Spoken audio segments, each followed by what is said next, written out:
ধন্যবাদ ম্যাডাম, এই যে আপনার ব্যাগ। Thank you miss শাবাশ।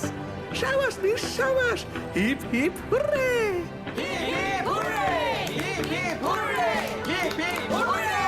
উফ, এবার থামো, তোমরা তো আমাকে লজ্জায় ফেলে দিচ্ছ। তেমন কিছুই করিনি।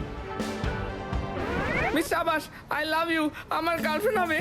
মিস শাবাশ, আমার ছেলের জন্য মেয়ে খুঁজছি, একবার বায়োডাটাটা দেখোই না। মিস শাবাশ, আমি আপনার অনেক বড় ফ্যান, একটা অটোগ্রাফ দিন না প্লিজ।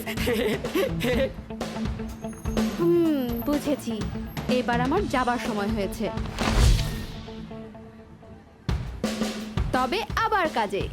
আর এই টাইপের অ্যাটেনশন আমার জন্য না, কারণ আমার অ্যাটেনশন সবসময় গুন্ডা ও ভিলেনদেরকে সাহায্য করে জনগণকে নিরাপদ রাখায়।